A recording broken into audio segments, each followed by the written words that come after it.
माता कुंती कहती है कि हे केशव, जब मेरा बेटा संकट में होता था, विपत्ति में होता था, दुख में होता था, तो तुम आकर के मेरे बेटे की सहायता करते थे, रक्षा करते थे। देखो आज वही तुम हो ना। जब मेरा बेटा राज सिंहासन पर बैठ गया, दुख के दिन चले गए, संकट चला गया, विपत्ति चली गई, तो तुम भी जा रहे हो ना, तुम भी जा रहे हो। तो अब मुझे समझ में आ रहा है, हे कृष्ण, जब तक मेरे सिर पर, मेरे जीवन में, मेरे पुत्रों के जीवन में जब तक दुख मंडराता रहा, संकट मंडराता रहा, विपत्ति रही, तब तक तुम मेरे और मेरे पुत्रों के साथ रहे। और जब विपत्ति चली गई तो तुम भी जा रहे हो। इसे मैं समझ गई, तुम सुख के साथी नहीं हो हे कृष्ण, तुम दुख के साथी हो। इसलिए मैं चाहती हूँ कि मेरे जीवन में अगर दुख रहेगा तो तुम कभी हमें छोड़ के नहीं जाओगे। श्री सतगुरु महाराज। इसलिए कहा कि हमें दुख, इसलिए मैं दुख मांगा कि अगर दुख रहेगा हमारे जीवन में, तुम हमको छोड़ के तो नहीं जाओगे। इसलिए सुख के माथे सिल पड़े, नाम हृदय से जाए, बलिहारी व दुख की जो पल पल नाम। दुख तो वरदान है, लेकिन हम लोग देखिए ना, जीवन में जब किसी तरह का कोई अभाव नहीं रहता है, कितना बार गुरु महाराज का नाम लेते हैं। यदि घर में कहीं बेटा बीमार हो गया और परिवार में किसी का स्वास्थ्य बिगड़ गया, संकट में है, तब तो देखिए हे गुरु महाराज, हे गुरु महाराज पुकारते हैं कि नहीं।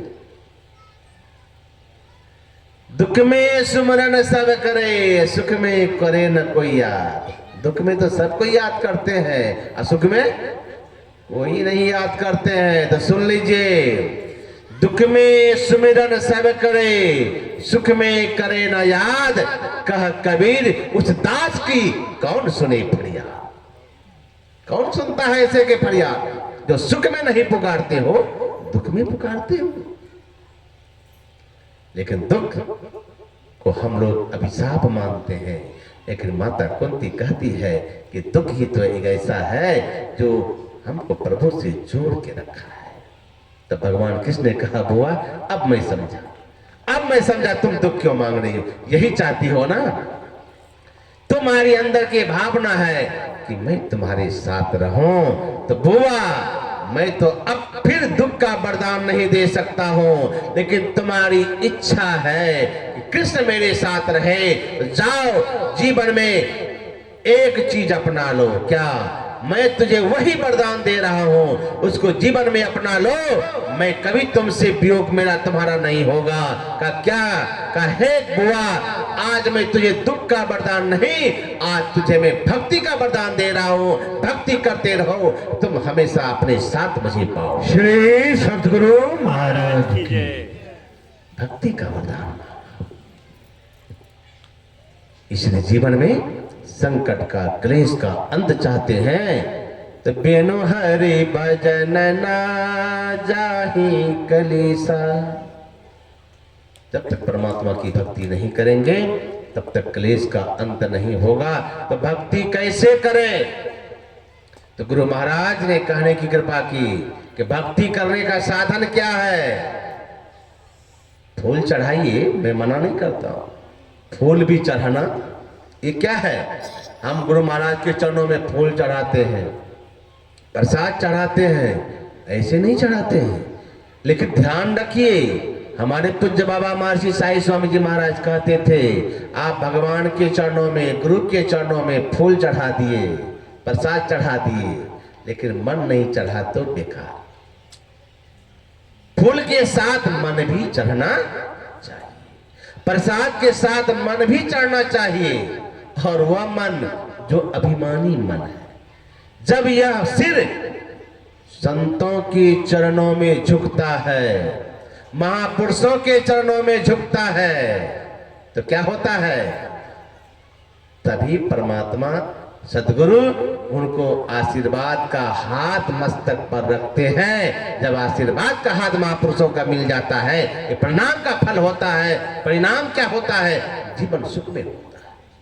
आप जानते हैं आजकल तो प्रणाम का पद्धति बड़ा बिगड़ रहा है। आज प्रणाम का सिस्टम बिगड़ रहा है। क्या कहते हैं लोग? आजकल तो कहेंगे सुबह सुबह उठेंगे गुड मॉर्निंग, नहीं अब प्रणाम गया, अब गुड मॉर्निंग लिखेंगे, गुड मॉर्निंग कहेंगे, गुड मॉर्निंग पापा, good morning mummy, good morning भैया, अब प्रणाम शब्द गया। पहले जमाने में ये बड़ा प्रातः काल भगवान उठ के क्या करते थे? प्रातः काल उठ के रघुनाथा मातु पितु गुरु नावई माथा। प्रातः काल उठ करके क्या करना चाहिए? माता पिता गुरु के चरणों में मस्तक झुकाना चाहिए। क्या होता है मस्तक झुकाने से, प्रणाम करने से? क्या होता आप जानते हैं? एक ब्राह्मण कुमार भगवान शंकर की उपासना कर रहा था। ध्यान से सुनिए, देखिए प्रणाम का परिणाम क्या होता है। भगवान शंकर की उपासना किया, भगवान शंकर खुश होके प्रकट हुए, कहा मांगो वरदान। कहा जो आपको इच्छा हो, लेकिन एक इच्छा मेरी यह है कि हमको एक पुत्र चाहिए। क्या मांगा? एक पुत्र। तो भगवान शंकर ने कहा देखो पुत्र दो तरह का होता है, एक होता है सुपुत्र, एक होता है कुपुत्र। सुपुत्र कर लोगे तो कम दिन जिएगा, कम दिन सुख प्राप्त कराएगा, लेकिन कुपुत्र लोगे तो अधिक दिन जिएगा और लंबा समय तक तुम्हारे साथ रहेगा। चाहते क्या हो, सुपुत्र या कुपुत्र? वो व्यक्ति सोचा कि कम आयु वाला ही मिलेगा, सुपुत्र मिलेगा तो वही अच्छा है। कहा हमको जीवन में सुपुत्र दे दीजिए। भगवान शंकर ने कहा ठीक है, एक सुपुत्र तुमको हो जाएगा, लेकिन उसकी आयु मात्र 5 वर्ष की। कितनी उम्र होगी? 5 वर्ष।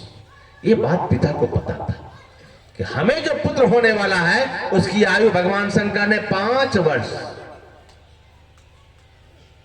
समय बाकी पुत्र हुआ, सुपुत्र हुआ। भगवान शंकर का वरदान था, सुपुत्र हुआ और आयु कितनी? 5 वर्ष। सुन लीजिए, अब पिताजी अंगुली पर समय गिन रहे हैं। 1 वर्ष बीता, 2 वर्ष बीता, 3 वर्ष बीता, 4 वर्ष बीता, 5वां वर्ष का जब अंतिम समय आया, संजोग की बात सप्तऋषि आए और सप्तऋषि, लेकिन वो ब्राह्मण कुमार अपने पुत्र को सिखलाया था। देखो अब समझ गया कि अब तो मेरे पुत्र का अंतिम समय आ गया है, इसलिए कहा बेटा जो भी दरवाजे पर आए सबको साष्टांग प्रणाम करना। वो लड़का सुपुत्र था ना, ऐसा नहीं ना कि बाप पुत्र कैसा होता है जबरदस्ती गर्दन भी झुकाएगा प्रणाम करो तो बेटा प्रणाम नहीं करेगा। ये सुपुत्र का लक्षण थोड़े ही है। सुपुत्र है माँ बाप कह दिया तो बच्चा गर्दन झुका दिया, बच्चा सीख लिया और गर्दन झुका झुका के जो भी आवे सबको प्रणाम करे। सप्तऋषि आया और मात्र 3 दिन समय था मरने में, 5 वर्ष पूरे होने में 3 दिन समय। सप्तऋषि आ गए, संजोग की बात, और बच्चा को सिखा दिया था बेटा प्रणाम करना। और जैसे सप्तऋषि को प्रणाम करता है वो बच्चा, सप्तऋषि मौज में आके कहते हैं चिरंजीवी भवा। कहा आप आशीर्वाद दे रहे हैं? कहा क्या सत्य होगा? कहा बिल्कुल। कहा मेरे बच्चे की आयु तो मात्र 3 दिन है और चिरंजीवी का आशीर्वाद दे दी। अब बताइए आपका आशीर्वाद सत्य होगा कि झूठ? अब सप्तऋषि घबराए, अब क्या होगा? कहा ये भगवान शंकर के द्वारा पुत्र मुझे प्राप्त हुआ, इसके 5 वर्ष आयु थी और 3 दिन बचे हैं, और जिसमें हाथ में आपने आशीर्वाद दिया चिरंजीवी भव का। अब तो सप्तऋषि सोचे मैं अगर वरदान दिया हूं, आशीर्वाद दिया हूं, तो आशीर्वाद झूठा तो नहीं होना चाहिए। कहा एक काम करो, तुम यहीं रहो, पुत्र को दो, तुम भी चलो हमारे साथ। पुत्र को लेके कहा चला गया ब्रह्मा जी के पास। ब्रह्मा जी से कहा कि दूसरे दिन कि देखिए ये बच्चा मुझे प्रणाम किया, मैंने चिरंजीवी का आशीर्वाद दे दिया और इसकी आयु मात्र 2 दिन बचे हुए हैं। लेकिन ब्रह्मा जी के पास जब गए प्रणाम करने के लिए, उन्होंने भी कहा दिया चिरंजीवी। ब्रह्मा जी ने कहा कि वाह, आप भी चिरंजीवी का आशीर्वाद दे दिए, इसकी आयु तो मात्र अभी 1 दिन बचा हुआ। कहा 1 दिन बचा हुआ? कहा अब तो ब्रह्मा जी भी सोचे हमारा वचन सिद्ध कैसे होगा सत्य। तब वरदान किसने दिया था? शंकर जी ने कहा उसी के पास चलो। उस पुत्र को लेकर के चले गए शंकर जी के पास। और बच्चा जैसे गया तो पहले ब्रह्मा जी प्रणाम किए, फिर सप्तऋषि प्रणाम करते हैं, और फिर बच्चा भी प्रणाम किया। सब प्रणाम किया, लेकिन जब बच्चा प्रणाम किया भगवान शंकर भी मौज में बोल दिए चिरंजीवी बाबा। श्री सतगुरु महाराज। कहा प्रभु अब आपका वचन सत्य हो। भगवान शंकर से कहा आपका वचन सत्य हो मतलब का यह तो, और ये तो वही बच्चा है जिसको मैंने 5 वर्ष आयु दिया था सुपुत्र का। आज उसका अंतिम दिन है। प्रभु मैं भी चिरंजीवी का आशीर्वाद दे चुका हूं, ब्रह्मा जी भी चिरंजीवी का आशीर्वाद दिया है बच्चे को, और आपके पास आया तो आप भी चिरंजीवी का आशीर्वाद दे चुके हैं। अब आपके हाथ में मामला है कि हम सबका वचन सत्य कैसे होगा। तो भगवान शंकर ने कहा तुम लोग जाओ, बच्चा को छोड़ दो मेरे पास। सब चले गए, ब्रह्मा जी चले गए, सप्तऋषि चले गए, और बच्चा को भगवान शंकर के पास छोड़ दिया। अंतिम दिन था वो। जमराज आया। जमराज तो आएगा, मृत्यु का समय जमराज आया, और बच्चे को जैसे बांध कर ले जाने लगा, भगवान शंकर का सावधान, किसे ले जा रहे हो? कहा बच्चे को, इसकी 5 वर्ष की आयु आपने न दी है। कहा जब 5 वर्ष आयु मैं दिया हूं तो मुझसे न मैं दिया हूं कि तुम दिए हो? कहा प्रभु आपने दिया है। कहा हमसे पूछना तो चाहिए कि बच्चे का 5 वर्ष आयु पूरा हुआ कि नहीं हुआ। अरे कई कल्प जब ब्रह्मा का 10 कल्प बीतता है तब शंकर जी का 1 दिन होता है। कहा यह मेरे हिसाब से 5 वर्ष जिएगा, 10 कल्प बीतेगा ब्रह्मा जी का, तब मेरा 1 दिन होगा, और तब मेरा 1 दिन होगा। ऐसे कल्प के अनुसार सोच लो कि बच्चे की आयु 5 साल कितने कल्प तक जिंदा रहेगा। अभी इसका समय पूरा नहीं हुआ है। जमराज लौट के चले गए, और वही बालक चिरंजीवी मार्कंडेय ऋषि के नाम से दुनिया में विख्यात है। बोले गुरुदेव भगवान की। वही है मार्कंडेय ऋषि। प्रणाम का परिणाम। तो मैं कह रहा था कि भगवान कहते हैं कि प्रातः काल उठ करके गुरुजनों को, माता पिता को प्रणाम करना चाहिए। अपने मस्तक को कहां झुकावे? सदगुरु की चरणों में, प्रभु की चरणों में। अर्थात जब मन झुक जाता है, मैं कह रहा था फूल चढ़ाते हैं, प्रसाद चढ़ाते हैं, लेकिन मन अगर नहीं झुका तब तो किसी काम का नहीं। भक्ति कीजिए, सब कुछ चढ़ाइए, लेकिन गुरु महाराज कहते हैं भक्ति कैसे करना चाहिए। मैं यहीं पर था कि भक्ति कैसे करना चाहिए। तो गुरु महाराज कहते हैं भक्ति करने का सूत्र मैं दे रहा हूं। तो गुरु महाराज क्या सूत्र दिए हैं कि भक्ति कैसे करना चाहिए, ध्यान दीजिए। गुरु महाराज कहते हैं सिद्धांत में मानस जाप, ध्यान देखिए भक्ति करने का विधि क्या है। मानस जाप, मानस ध्यान, दृष्टि साधन, सूरज सब योग द्वारा सर्वेश्वर की भक्ति करके। भक्ति कैसे करना है, किसके द्वारा? सिर्फ फूल प्रसाद से काम नहीं चलेगा। देखिए गुरु महाराज कहते हैं भक्ति करने का क्या फॉर्मूला दिए हैं गुरु महाराज हम लोग को।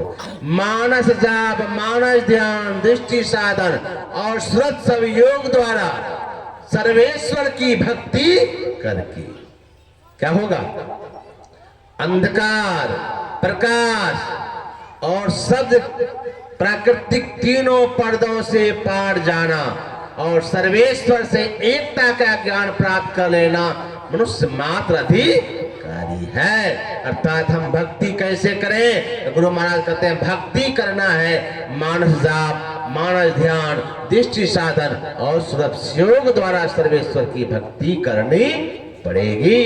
और इसके लिए सर्वेश्वर पर अचल विश्वास, पूर्ण भरोसा और उनकी प्राप्ति कहीं बाहर में नहीं, अपने अंदर में सदगुरु की निष्कपट सेवा, सत्संग और दृढ़ ध्यानाभ्यास, इन पांचों को मोक्ष का कारण समझना चाहिए। अर्थात पांचों पापों से बचते हुए सत्संग नित्य और ध्यान नित्य करते हुए परमात्मा की भक्ति करें, तभी हम आपका जीवन का कल्याण होगा, तभी हम आपके जीवन का कष्ट मिटेगा, नहीं तो मिटने वाला नहीं है। लेकिन यह काम इतना आसान नहीं है। हंस हंस कंत न पाया, जिन पाया तिन रोई, हंसी खेल जो पी मिले तो कौन दुहागिन हो। खेलना पड़ता है जिंदगी से,